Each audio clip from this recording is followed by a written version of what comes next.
Aqui pode-se entrever um pouco melhor como o uso da palavra se estabeleceu ou se aperfeiçoou insensivelmente no seio de cada família, e pode-se conjecturar ainda como diversas causas particulares puderam desenvolver a linguagem e acelerar seu progresso, tornando-a realmente necessária.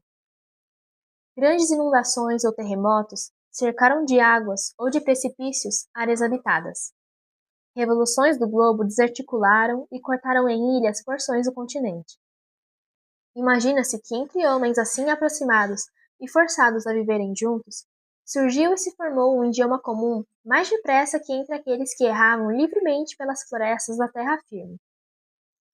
Assim, é bem possível que após seus primeiros ensaios de navegação, nos tenham trazido o uso da palavra, e é, pelo menos, realmente verossímil que a sociedade e as línguas tenham surgido nas ilhas e nelas se tenham aperfeiçoado, antes de se tornarem conhecidas no continente. Tudo começa a mudar de aspecto. Os homens, até então errantes nos bosques, tendo adquirido uma situação mais fixa, aproximam-se lentamente, reúnem-se em diversos grupos e formam, enfim, em cada região, uma nação particular, unida pelos costumes e pelas características, não por regulamentos ou por leis, mas pelo mesmo gênero de vida e de alimentos e pela influência comum do clima. Uma vizinhança permanente não pode deixar de gerar, enfim, alguma ligação entre diversas famílias. Jovens de diferentes sexos habitam cabanas vizinhas. O relacionamento passageiro que a natureza exige logo conduz a outro não menos doce e mais permanente pela mútua frequentação. Adquire-se o hábito de considerar diferentes objetos e compará-los. Adquire-se, de modo praticamente insensível, ideias de mérito e de beleza, que produzem sentimentos de preferência. A força de se ver não se pode mais passar sem se ver novamente. Um sentimento terno e doce se insinua na alma, e pela menor oposição se transforma em furor impetuoso. O ciúme desperta com o amor, a discórdia triunfa, e a mais doce das paixões recebe sacrifícios de sangue humano. À medida que as ideias e os sentimentos se sucedem, que o espírito e o coração se exercitam, o gênero humano continua a domesticar-se. As ligações se ampliam e os laços se apertam. Adquire-se o hábito de reunir-se diante das cabanas ou em torno de uma grande árvore. O canto e a dança, verdadeiros filhos do amor e do lazer, tornaram-se divertimento, ou melhor, ocupação dos homens e das mulheres ociosos e agrupados.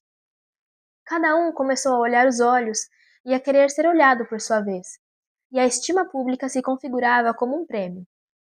Aquele que cantava ou dançava melhor, o mais belo, o mais forte, o mais destro ou o mais eloquente, tornou-se o mais considerado. E foi esse o primeiro passo para a desigualdade, e ao mesmo tempo, para o vício. Dessas primeiras preferências nasceram, de um lado, a vaidade e o desprezo, e de outro, a vergonha e a inveja. E a efervescência causada por esses novos fermentos produziu, enfim, compostos funestos para a felicidade e a inocência. Logo que os homens começaram a se apreciar mutuamente, e que a ideia da consideração se formou em seu espírito, todos imaginaram ter direito a ela, e não foi mais possível dela privar quem quer que seja impunemente. Daí surgiram os primeiros deveres de civilidade, mesmo entre os selvagens. E daí toda falta voluntária tornou-se um ultraje, porque com a ofensa resultante da injúria, o ofendido via nela também o desprezo à sua pessoa, muitas vezes mais insuportável que a própria ofensa. Foi assim que, punindo cada um o desprezo de que fora vítima, de maneira proporcional ao juízo que de si mesmo fazia, as vinganças se tornaram terríveis, e os homens sanguinários e cruéis. Aí está precisamente o grau a que tinha chegado a maioria dos povos selvagens que nos são conhecidos. E foi por aí não terem distinguido suficientemente as ideias e notado como esses povos já estavam longe do primitivo estado natural, que muitos se apressaram em concluir que o homem é naturalmente cruel e tem necessidade de polícia para abrandá-lo. Na realidade, nada há de tão pacífico como ele em seu estado primitivo, quando colocado pela natureza a distâncias iguais da estupidez dos brutos e das luzes funestas do homem civilizado. Além do mais, O homem primitivo, limitado igualmente, pelo instinto e pela razão, a preservar-se do mal que o ameaça, é impedido pela piedade natural de agredir a quem quer que seja. Jamais é levado a isso, mesmo depois de ter sido vítima de agressão.